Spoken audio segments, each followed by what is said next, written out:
The north and east shores of Samos are littered with splashes of orange. These are the life jackets refugees leave when they land on the island after a grueling crossing in total darkness that takes several hours. What they need first is to make a fire to warm themselves up and show where they are. Then it's to the harbour, FATA, where the police will provide them with a pass that will enable them to continue their journey. MSF asks locals to let them know when they see boats approaching so they can assist the refugees as quickly as possible. Là, je viens de recevoir un appel de volontaire. I've just had a call from a volunteer telling me that a boat has just arrived. Une embarcation qui vient d'arriver. Là, je me rends sur place. So I'm on my way with first aid supplies and water and biscuits too. De l'eau et des biscuits. Et une fois que once the refugees are all okay and back on their feet, they'll be taken to the harbour. Ils seront transportés jusqu'au port. Le bus, il est avec nous. On amène des gens et ensuite dans la continuité, on arrive. When the MSF nurse arrives to offer first aid to refugees who have just landed, Gabby, a volunteer who lives on the island, is usually already there. She hands out dry clothes, water and biscuits to the families and toys and cakes to the children. Gabby and a dozen others have been helping out since the summer. Incapable of standing by as 1,000 or so people a day arrive on the island, they decided to get organised.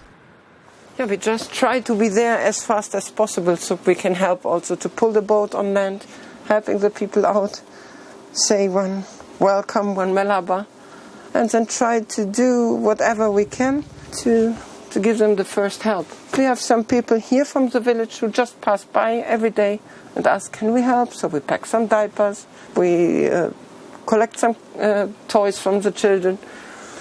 So the group is constantly growing. The bus hired by MSF then takes the latest arrivals to FATA harbour. There are around 2,000 people here, waiting for permits. It takes at least 4 or 5 days, but often more. The lucky ones go to hotels, while the others sleep here in containers, tents or on the ground. All they want is to continue their journey. My plan was going to Netherlands, frankly. I'll go there. But you know, there are a lot of steps before you reach Netherlands. It's a long trip, but I'll make it. I get afraid because I hear the rumor that they will not let us to go to which country that we want to go. But I hope it will be a lie, not the truth. Meanwhile, groups of volunteers get together in the morning and at noon to distribute food to the refugees. Since the beginning of August, Yokesti has been cooking meals for several hundred people every day. We start to cook for 30, only 30. We go there, and the other day we cook for 60 meals, 100 meals, 200 meals, 300 and 4,000, you know. Once they get the white piece of paper authorising them to continue their journey, the refugees board the ferry to Athens. The crossing takes 9 hours. This is just the beginning of a long trek. Buses await them to take them to the border with Macedonia. Then it's Serbia, Croatia. They move fast. They know Europe is closing its borders, and turning back is quite simply not an option.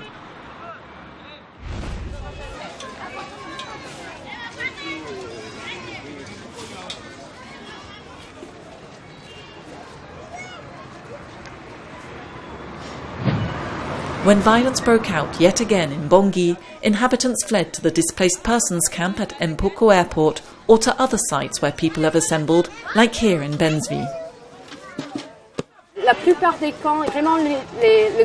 In most of the camps, the biggest problem is hygiene. There are 3,000 to 4,000 displaced people in each camp, and as there aren't enough shelters for all of them, many of them sleep outdoors.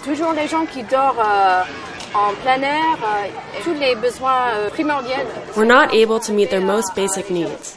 It's hard for everyone, and people are turning up every week. Not that many right now, but we're concerned that if numbers keep increasing, we really won't be able to cope. MSF runs mobile clinics where they offer treatment to the displaced. Stagnant water in the camps attracts mosquitoes, so treating malaria is a priority. Respiratory infections are also common. But for these displaced people, poor living conditions are the price they have to pay to be away from the violence that could flare up at any time.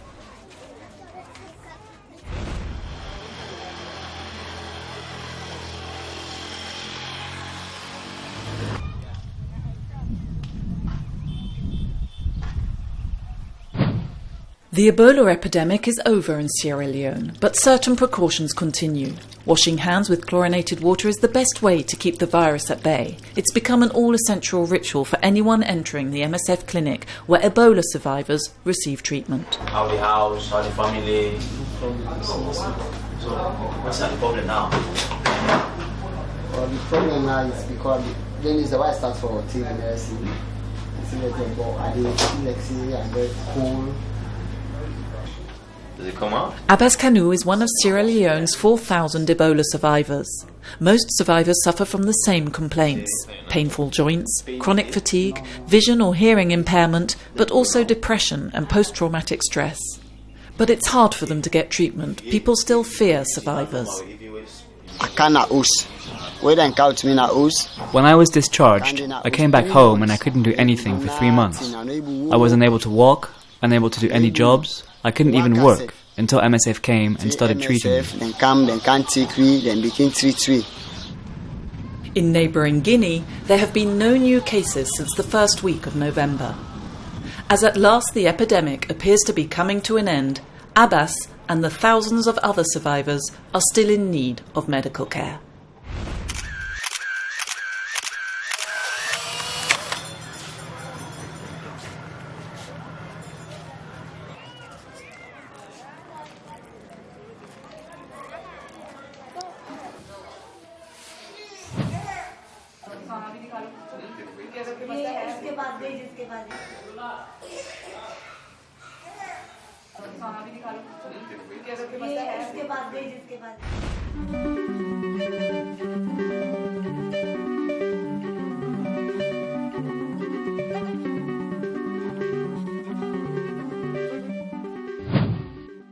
At the end of the 1990s, people infected with HIV in the developing world were finally able to join in the race alongside all those already living with HIV.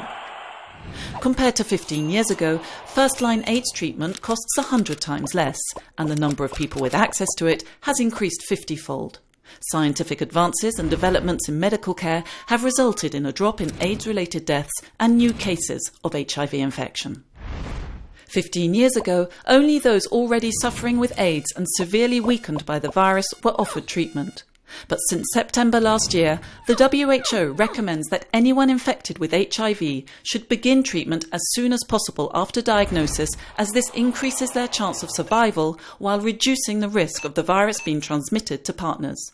There are even predictions that the end of the AIDS epidemic may be in sight. Sadly, it's not that simple. Of the 35 million people infected with HIV and who should therefore have access to treatment, there are still 20 million who don't. And starting treatment is only the beginning.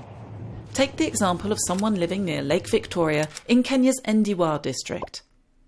HIV prevalence here is among the world's highest, with 1/4 of the population HIV positive, and 2 adults in every 100 becoming infected annually. This inhabitant of Ndiwa has been able to get a diagnosis and has been offered treatment, but he must remain vigilant and he needs the support of the system.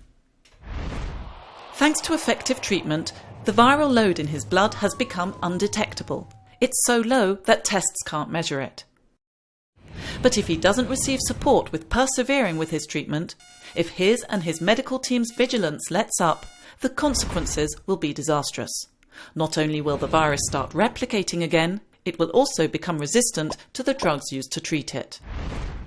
Without appropriate medical supervision, such as routine measuring of the level of HIV in his blood, the medical team won't have the information they need to adapt their treatment strategy.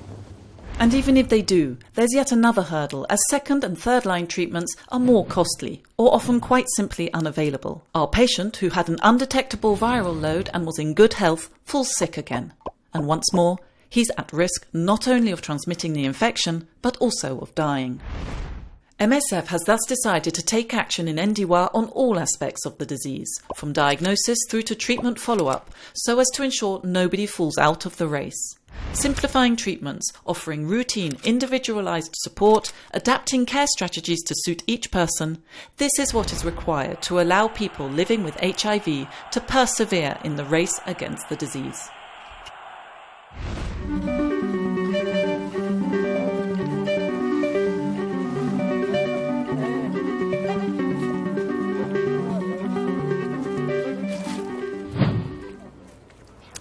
I've just come back from almost a year of working with the Syrian population, whether it's the displaced population in Turkey or more precisely, most of our work is concentrated within the confines of Syria itself.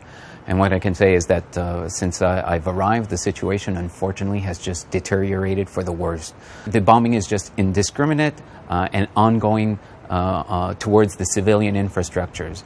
Unfortunately, what we're seeing as well is that the medical structures are also caught in the lines of crossfire. We have medical structures that we have been supporting for many years that have been bombed now almost a dozen times over the last year. It's just incredible. People, unfortunately, cannot flee anymore. The borders are closed. People that had fled initially within the confines of the borders in Turkey, in Lebanon, or in Jordan, now feel that there is no possibility for them to return to Syria anytime soon. And this has provoked, over the last 2 years, and especially over the last summer, this mass migration of population towards Europe. And the ones, unfortunately, that are still within the country are the most vulnerable. They're the ones that don't have the money, that were not able to flee to Turkey or Jordan or Lebanon.